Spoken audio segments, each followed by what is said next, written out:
I make a difference again? And I didn't know where that was going to take me in April, but in October when Martha Coakley decided to run for governor, and Frank Bellotti called me and said, you got to look at this. You got to do this one. This is a perfect place for you to use your leadership skills. And Scott Hashbarger called me a couple days later, said basically the same thing. I still haven't figured out whether they're in cahoots. They say, by the way, I've been endorsed by all 4 living former Democratic attorneys general. Very proud of that. I've also been endorsed by the only 2 environmental groups that have endorsed. And I'm the only statewide candidate to have been endorsed by the AFL-CIO. I got some good supporters and good organizations working on my behalf because of my leadership credentials. So I want to work on some things a little bit differently in the AG's office, take on some different things. Paul alluded to one of them, consumer protection. You know, everybody knows about the Treasurer's unclaimed money list, thanks to people like Jim. You know, they've really done a great job helping people get reacquainted with their assets. But very few people know that the Attorney General's office is there to advocate and protect consumers in Massachusetts. I consider Dedham a community not unlike my own at Watertown, where I've lived all my life, where I married my high school girlfriend 27 years ago. It's a great community. But my 90-year-old mother-in-law doesn't want to answer the phone because of the scam artists that are calling her on a regular basis. People, unscrupulous merchants trying to rip people off. The AG's got to be on the front line. I worked in that office for 2 summers when I was in college. It was a great opportunity. Keep that in mind, ladies, down the road. Okay? It's a great opportunity to serve. And these predators start in communities of color, people for whom English is a second language, and the elderly. And if we're engaged and active in that area, we can discern patterns and practices before they become widespread. Sooner and better, we all will be. A couple other issues I just touch upon briefly. On-campus sexual assault. The fact that a young woman today is more likely to be the victim of sexual assault if she goes to college than if she doesn't. I find it outrageous. Outrageous. So in December, after I'm hopefully sworn in November with all of your help, I'm gonna call a summit. All the colleges and universities in Massachusetts, and they will come as the Chief Law Enforcement Officer of the Commonwealth. And I'm going to get them together and say, okay, Amherst College, what did you learn from your difficult chapter?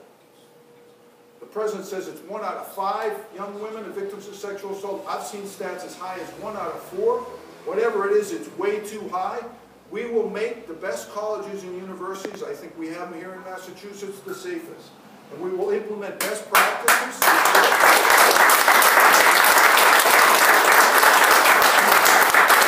We will implement best practices, bystander intervention, train our campus security better to make those colleges safer.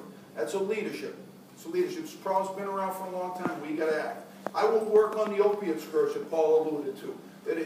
By the way, Jeff and Paul and Lou and Bill, great job on the legislation that just passed. Really great. All right.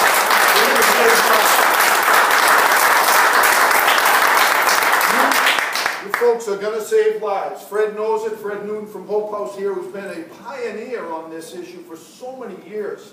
I've seen it in my own family. Fred's seen it on a regular basis.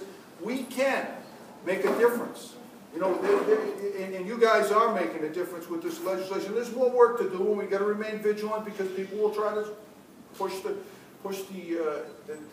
hours of progress back. But we need to keep pushing forward, and I will do that. I've seen it. I've seen the scourge. You know, in Worcester since last Friday, there have been 10 overdoses. Okay, there were 11 in all of 2011. I'm sorry, deaths, not overdoses, deaths. Okay, so we've got a lot of work. I can go around. You know, Taunton, a community of 65,000 people, has had 150 overdoses so far this year. It's out of control. So we've got work to do on that front. I want to hold Big Pharma accountable. I want to say to them, you got to produce these pills in tamper-resistant form. I want to look, as 2 California counties did, at suing Big Pharma. 2 California counties is suing 5 pharmaceutical companies for unfair and deceptive advertising. Everything's got to be on the table, folks. Sorry to say it, but this is an epidemic. This is a crisis. I want to go after a small number of physicians who prescribe a large number of pills. 20% of physicians prescribe 80% of these opiates. Take on colleges out of the equation, right, Fred? Because that's what these pills were designed for, and look at the others. And hold them accountable. And I want to make sure that mental health parity, which I'm hosting a conference on at Fred's shop, at the Hope House, on Tuesday with Congressman Patrick Kennedy, and we're going to talk about all these issues.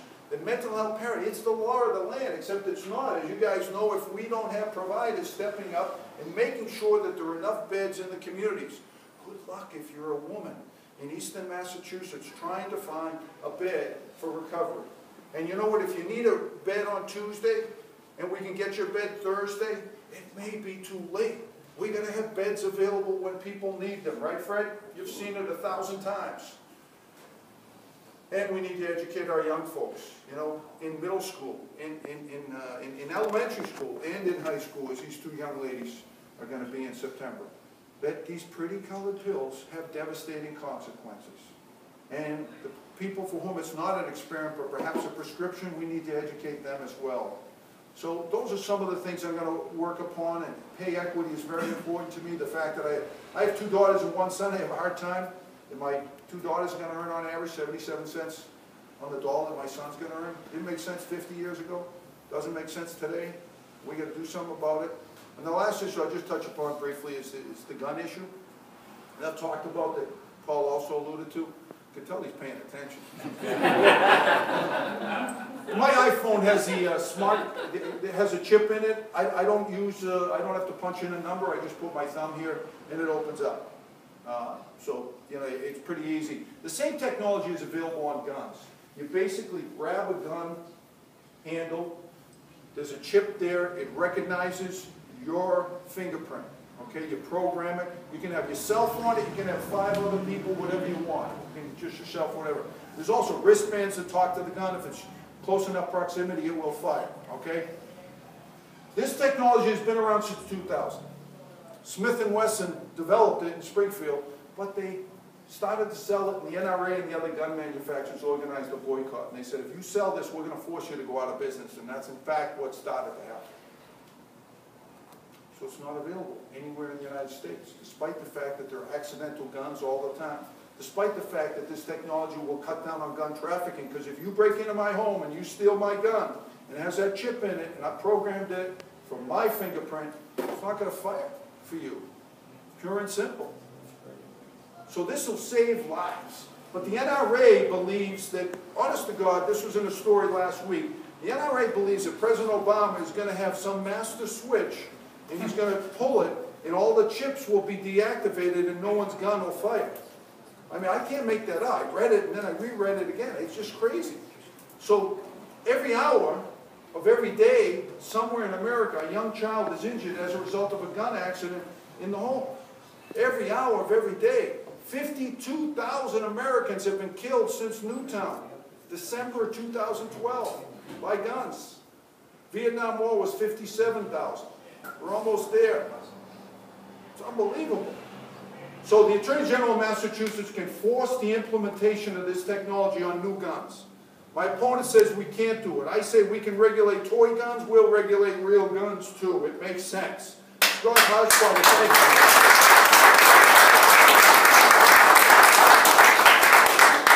Scott Harshbarger promulgated the original regulations and he agrees with me. So, you know, I know we can do it.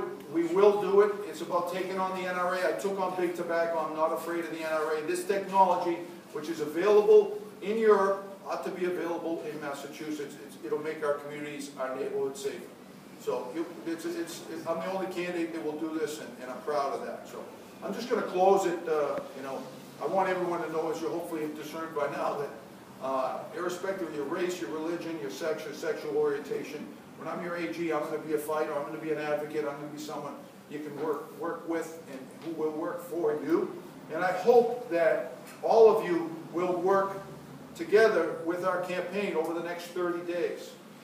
Because it does make a difference what type of leader we have in the Attorney General's office.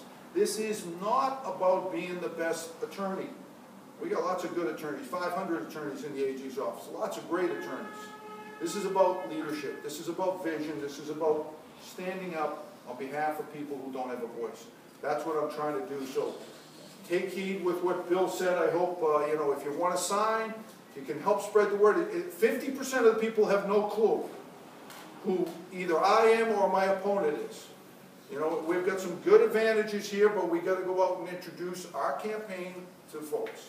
And that's how we will make a difference. And the race is clearly out there for anyone who gets a good team together and goes out and gets the support. So I implore of you humbly that with the election 4 weeks from Tuesday, please get on our team, and I'm grateful that all of you have come. So thank you very much.